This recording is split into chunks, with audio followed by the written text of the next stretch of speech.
Hello, so I'm here with Mr. Femi Kuti. Hello, welcome to the Browning. Thank you very much. So tell us, where did you come from? We came from Ireland. And you had a concert there? Yes, 2 concerts in Kuti and Dublin. In Dublin. Are you feeling good? Are you tired at all? No, I'm quite well rested. We had a tough travel coming here because we left immediately after the gig and we had to catch the early flight to be here. But I'm okay. I'll still get like 2 hours sleep before the gig tonight. Oh, brilliant. You travel a lot nowadays?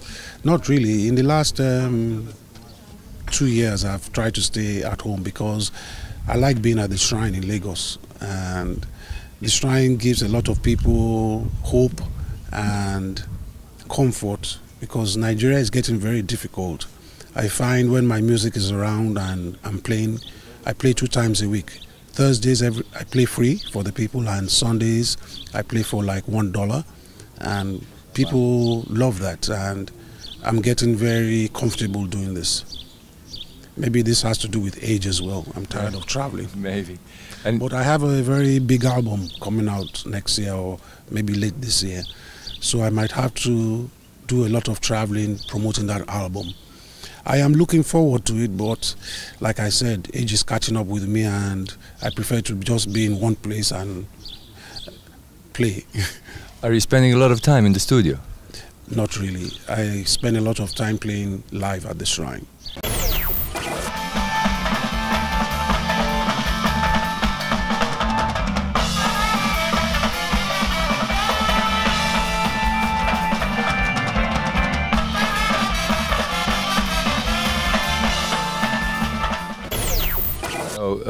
Tell me about your making music process. Is it how do the songs come out? Do you jam with musicians or you do it yourself? How do you do it? Normally, the best songs that I find are songs I dream about, but this comes after intense practicing.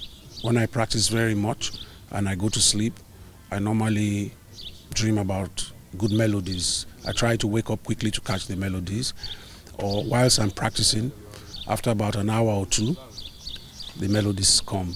A good sweet melody might come at this time, or probably during a performance at the shrine. If this happens, I sometimes quickly stop the band and let them start the song, and then we start to build. But I always build all the songs from the shrine. I build them, bass line, guitar parts, percussions, drums, and then I put the horns. Then I think of what is most important for me to sing about, and I put the words. But also the saxophone comes in too.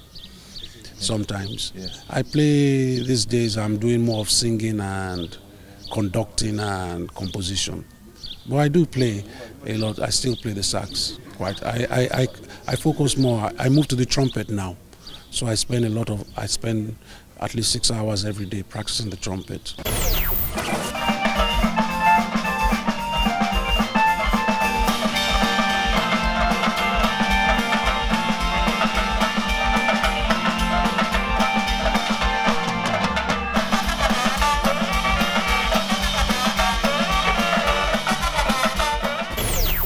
Obviously, your father, big influence on you musically.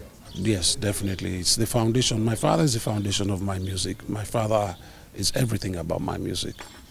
And obviously, for the elders, some people that influenced your father and obviously influenced you. Can you think of somebody? Miles Davis, for sure. Charlie Parker, Dizzy Gillespie, John Coltrane, Duke Ellington. People in this field, really. And then I grew up listening to funk. But because of jazz, funk had eventually very little effect because my father wanted me to be more in the jazz world than the funk world. He wasn't too much a fan of funk. But I do understand where he was coming from now, because when you are talking about improvisation, when you are talking about the ability of the instrumentalist, of the composer, then jazz is the best part.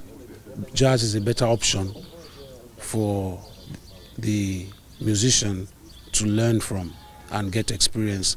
And then when you understand jazz, it's not for everybody, because your IQ and intelligence must be very high to appreciate jazz.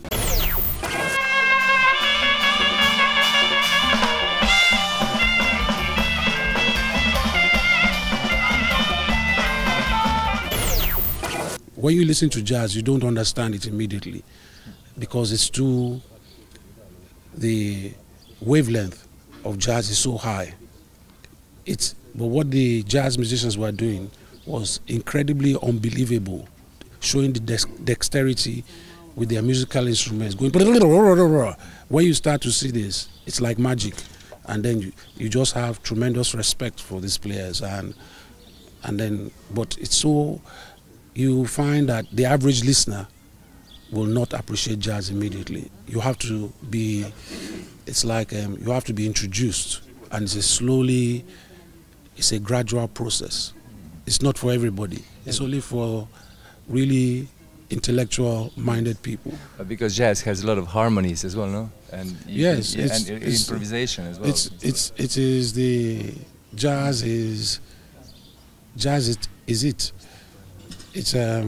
It is music taken to such a high degree of human intelligence. It's an incredible, at an incredible high level, intelligence high level.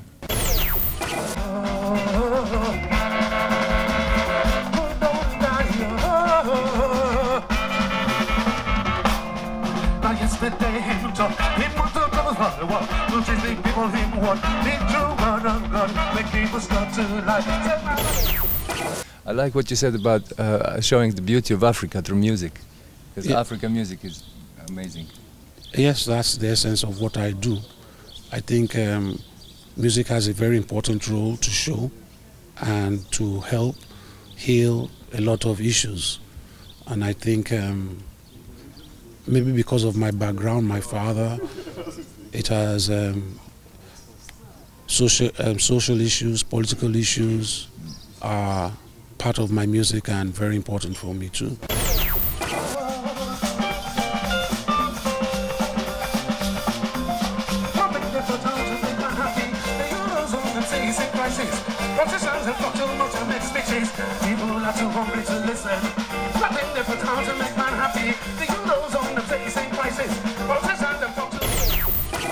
Do you believe that music can change the world? Music has and is and will always change the world. Whether we like it or not, the world cannot do with music. The way we talk is musical. It's music. The way we walk is musical. Life is musical. The way the cosmic order is, the rhythms, the way everything moves around the sun is musical. You listen to the sea, it's music. You go to the forest, it's music. Everything is music, so you can't do without music. But also words. Yes, of course. It doesn't even have to be political. Let's take, for instance, Stevie Wonder's I Just Called to Say I Love You. Many of us use that word.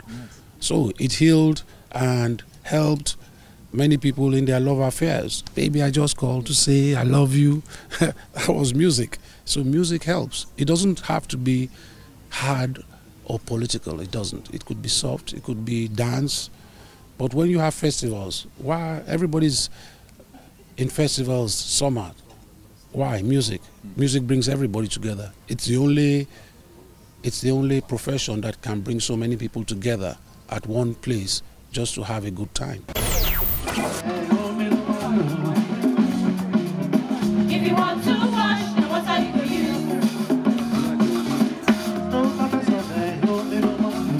If your head is hot, then what are you going to use? If your head is hot, then what are you going to use? If your head is hot, then what are you going to use? If you want cook soup, then what are you going to use? If you want cook soup, then what are you going to use? So the Afrobeat is super energetic music, and it's influenced right from disco to funk. They influence a lot of styles, and I'm just wondering, you know, where do you get the energy to perform such, you know, amazing sets? I think this was because the energy I get, because I had to find the energy because a lot of pressure was put on me growing up as Fela's son. I mean, my father was such a huge icon. and everybody was, oh, you will never be as great as your father, you can never be like your father, forget it. So I had to really dig deep down. I had to study my father, then understand where are the points I can capitalize on. I saw energy as one factor that I had.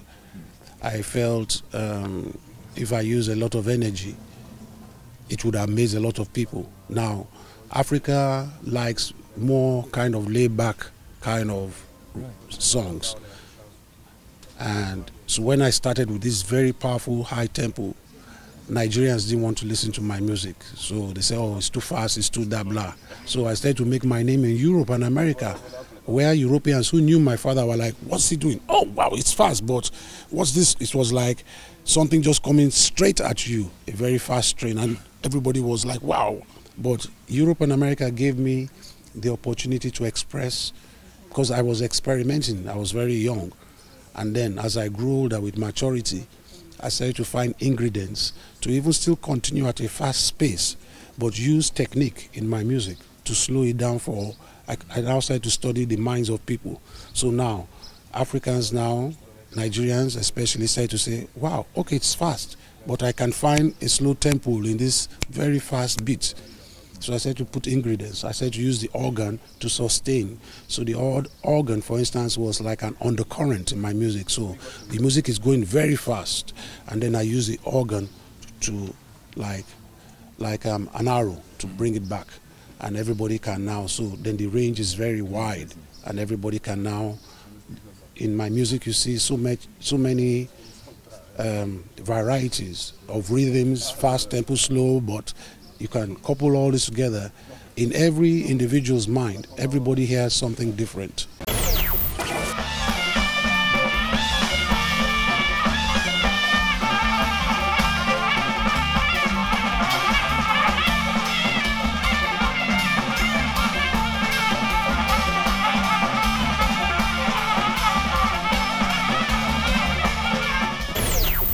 You know, your father, you've been around for a long time, and you've seen a lot of changes, you know, in the world and also in the technology world. How do you look at technology nowadays? And obviously, because you come from, you know, very traditional background, and how do you work with technology in your music and in your life?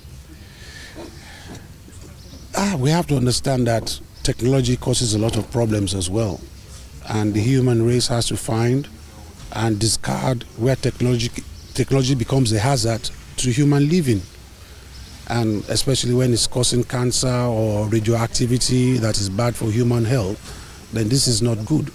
But then when you use technology for probably solving health problems, but these health problems will probably not have arisen if technology did not even cause these problems in the first place.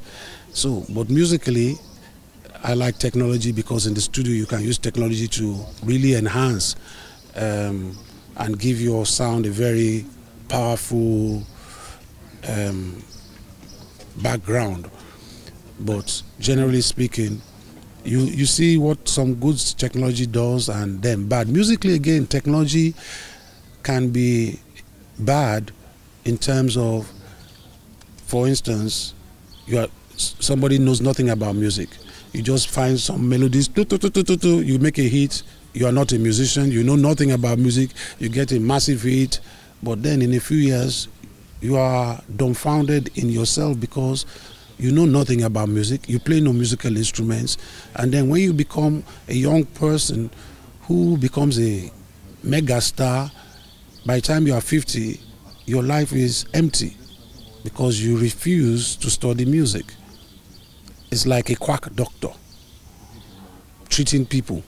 And then you realize you didn't really treat them, you made them more sick.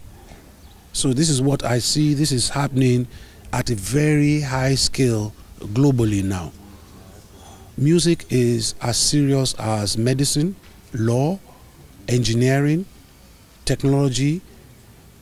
Music has to be studied, and music must be presented because music is the only profession that touches you. You don't touch. Even the composer can't touch. The composer doesn't know where this music comes from. It's a gift. and it can't be abused, and when it's delivered badly, it's like giving people bad health. So this is what I see. Brilliant. Thank you very much and best of luck. Thank you.